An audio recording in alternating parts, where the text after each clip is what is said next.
Hi, Abigail. Hi, how are you, Tricia? I'm great. How are you?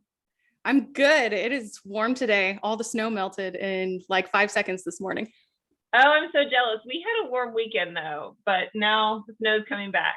So, um, yeah, I like little reprieves of sun during the winter time. So. Oh, yeah, no, absolutely. I was thinking about making little graphics about burning away winter the other day. Those would be awesome. Well, let's jump in and talk about your books. You're a dark fantasy author, correct? Yes, ma'am. Do you want to just start by telling us about your series and books? Sure. And first of all, I can hear the birds through my mic, so I apologize if you can.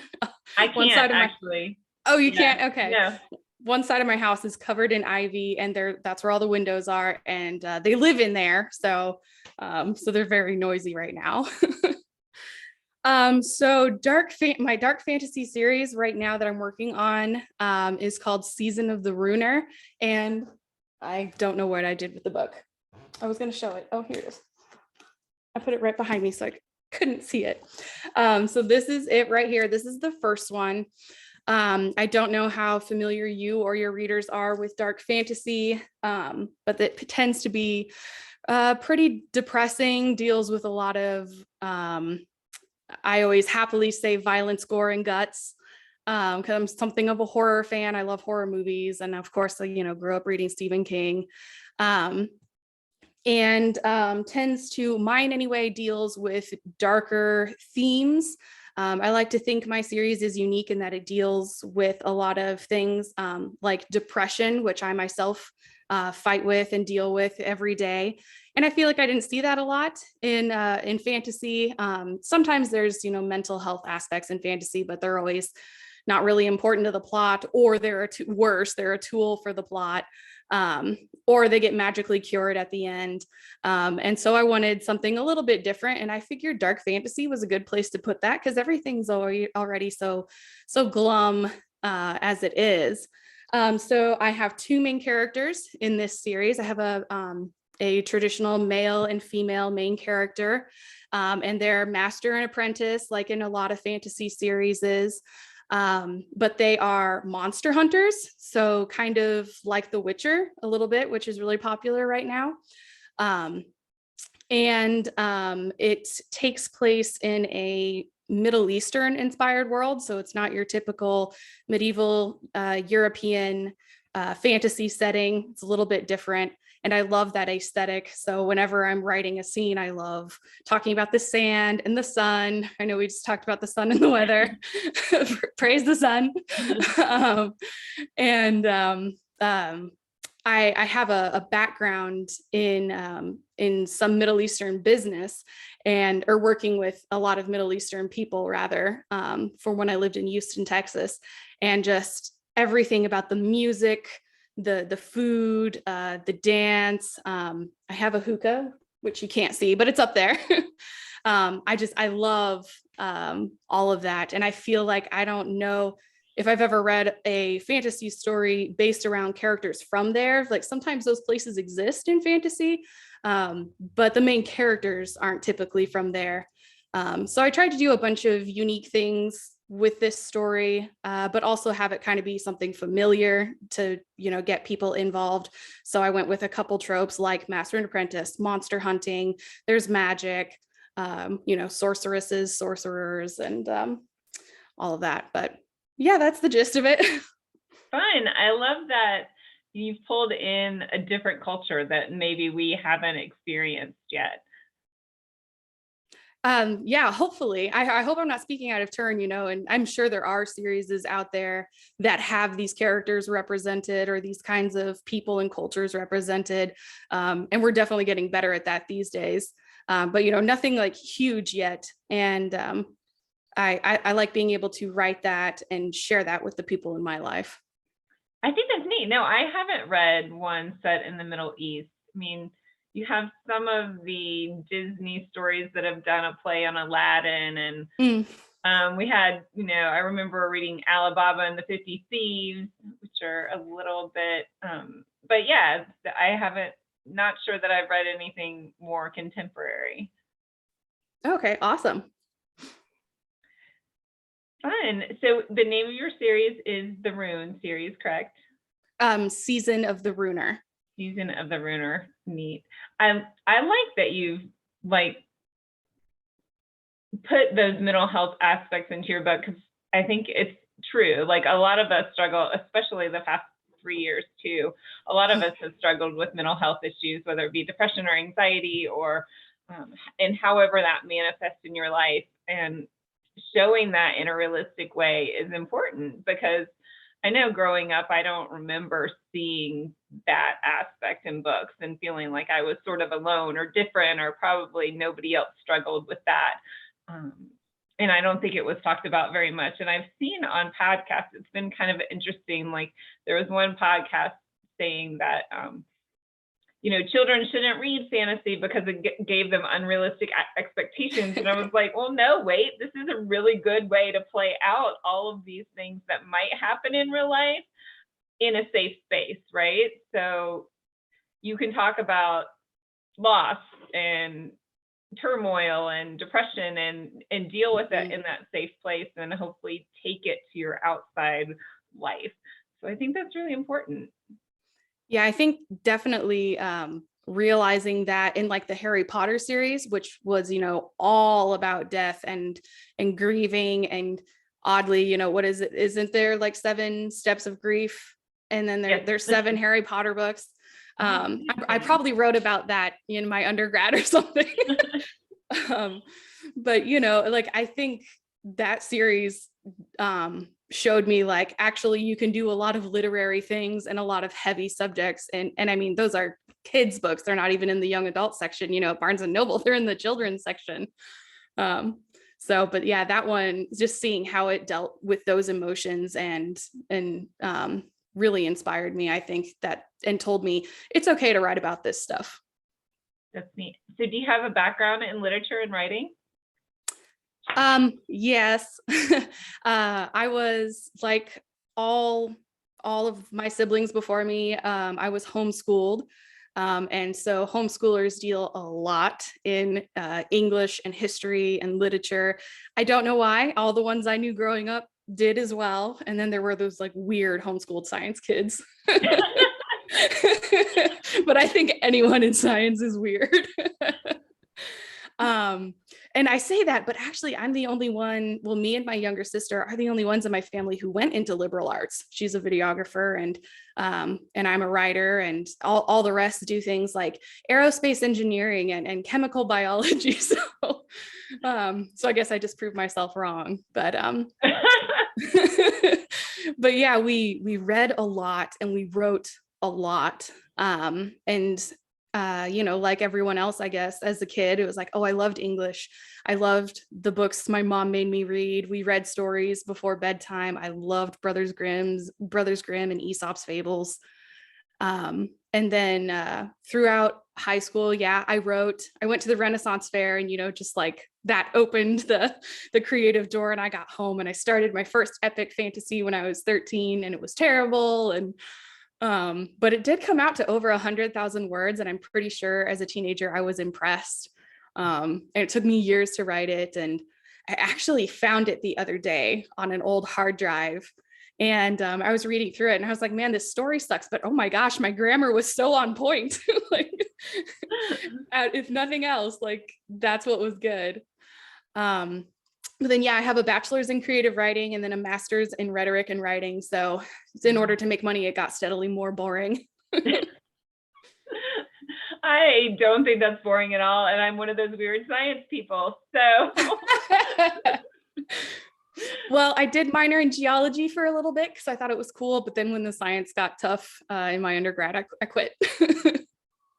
Yeah, I come through to creative writing from a back door, I think, because I am that science brain person. But what I realized, what I liked about science was the creative aspect. Like I liked figuring out how to figure out the answer more than I liked the answer itself. Yeah. Which I didn't discover that until later in my career, but yeah, so we're not all weird science people. No, and some of you are great because I can play D&D with the Dungeons and Dragons with the science people because they know the math. Yeah, the points and all that stuff is what holds me up in D&D too. So I have to say. So do you have a regular group that you play with? Yep, actually, some brothers and sisters and a sister-in-law actually, and we all play on Sundays. Everything is homebrewed though. We just got through a little over a year of a campaign with a story my brother wrote actually, and now we're playing through a story that another brother wrote. So I DM'd for them at first. But then when they were like, man, this is amazing, I want to DM, I was like, sure, you do it. But they made it harder on themselves. I DM'd from a published story from Wizards of the Coast, and they made up their own. So do you ever take scenes from your games and put them in your book? Sometimes the golden rule in D&D writers is do not write your campaign into a story. Oh, okay.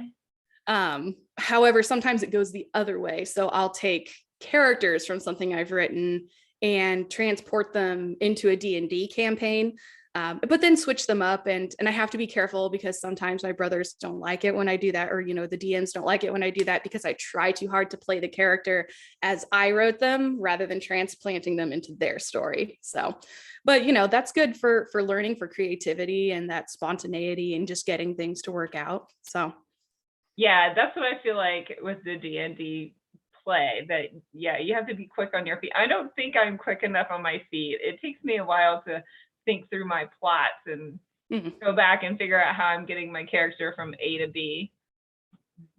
Definitely takes practice, and the more you do it, the easier it becomes.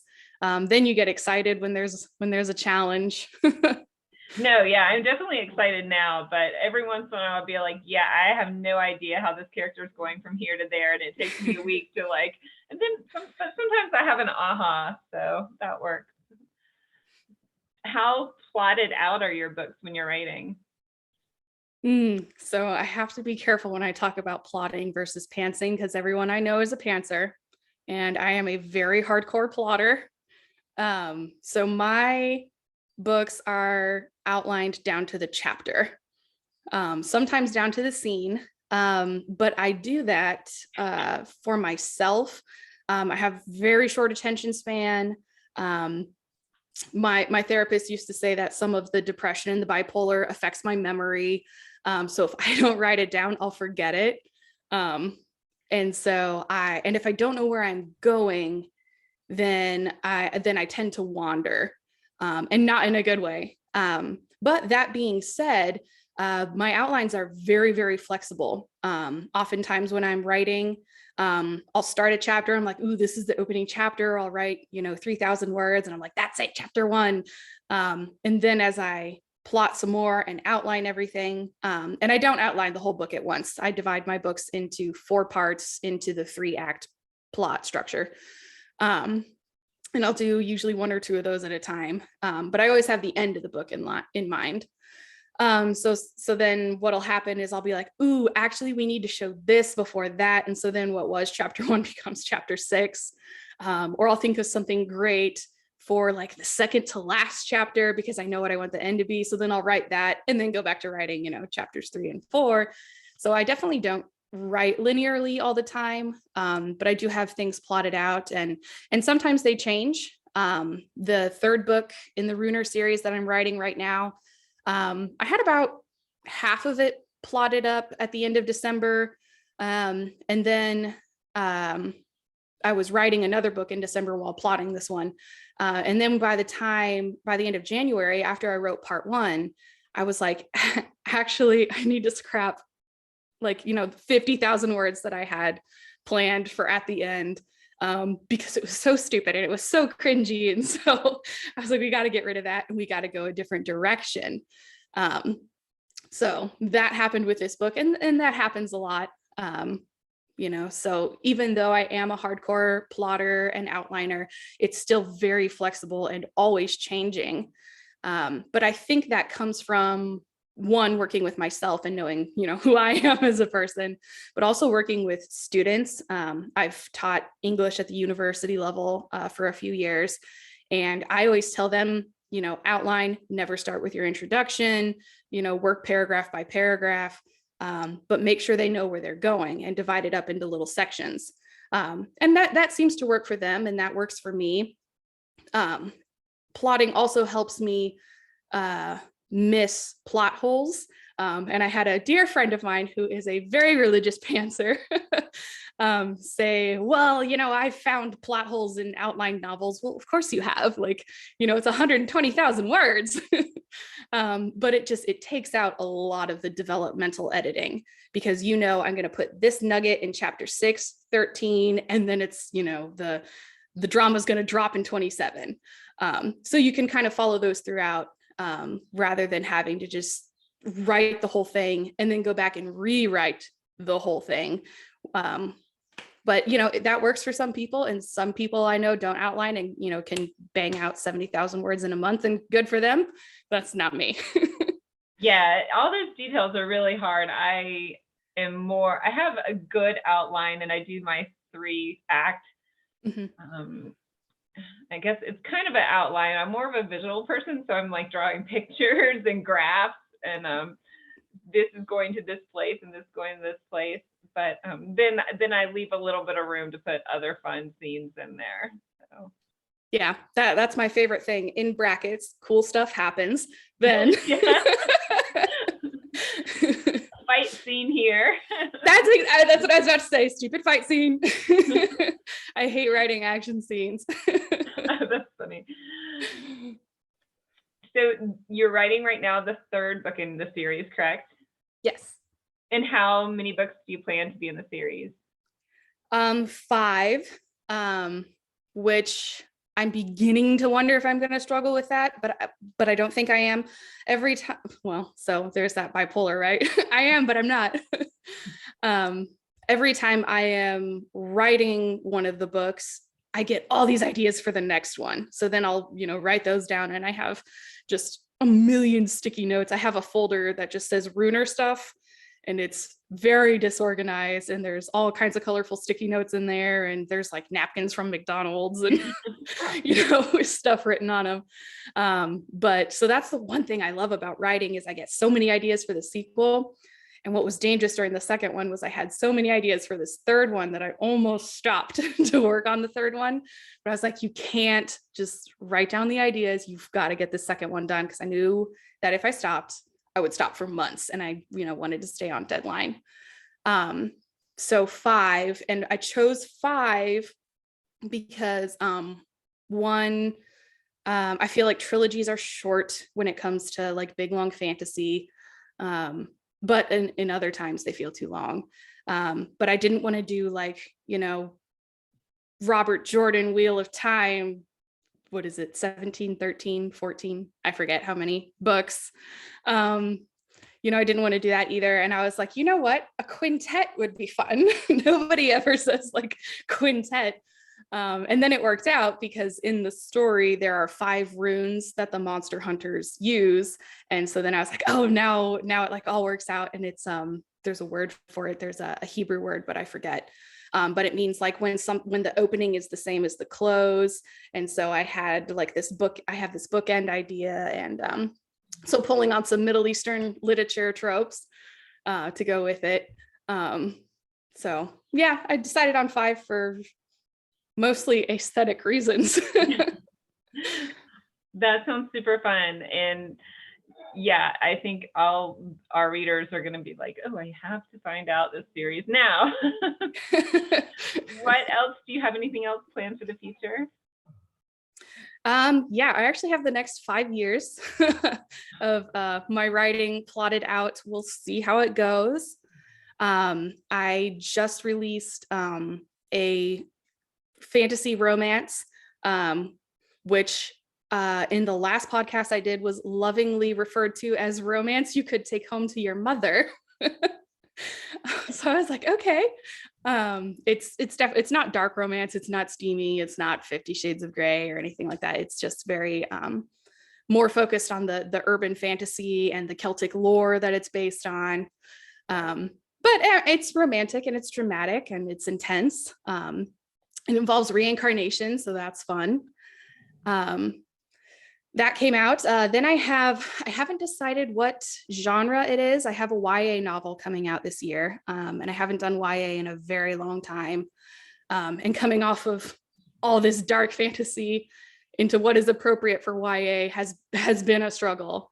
So it's like a alternate history, steampunk, Wild West, but there's also a vampire involved. So I haven't decided on a genre yet. But it's very inspired by the Count of Monte Cristo. So it's a revenge story. I had to rewrite half of it last year because again, it was so bad and it wasn't working. So I'm hoping all the effort I've put into it, pays off this summer when it comes out. Well, I can imagine it will. What is the title of that one? That one is going to be called The Prince of Midwest. So it takes place in the fictional state of Kansas, which is Kansas and Missouri, which is where I'm from. I did that on purpose because a lot of people in Missouri like to say that, that the Kansas City Chiefs and the Kansas City Royals, our football and baseball team, belong to them because their stadiums are in Kansas City, Missouri, but Kansas City is also in Kansas. So I just mushed it together and, was like, take that, Missouri. That's funny. That's awesome. Tell the listeners where we can find you. So you can find me primarily on my website, which is abigaillinhardt.com. So that's AbigailLinhardt.com. On there, I keep it pretty updated. I really need to update it right now, but it's generally updated. All my social media links are on there, including my new TikTok link, which is I'll follow you on TikTok if you follow me. Okay. I don't know what I'm doing there, but they said, oh, you're putting out a YA, you have to get on TikTok. And I was like, oh, this is why I didn't want to do YA. But yeah, I have a blog on there. I have a newsletter if anyone wants to sign up for the newsletter. I don't send out newsletter spam. I literally only send it out when I have either something really cool happening or a new release. So, it's like 4 or 5 times a year, but keeps you updated. You'll find all my books on there with links to the ebooks, paperbacks. All my books are an audiobook as well. So if you're like me and you have 0 time to sit down and read, then you can still enjoy all my stories on audio. Fun. Well, thank you for being here today. Thank you so much for having me and fitting me into your schedule after that really long gap in my email correspondence. No worries. I'm so excited to learn about your books and meet you as well. Thank you so much for this opportunity. Bye.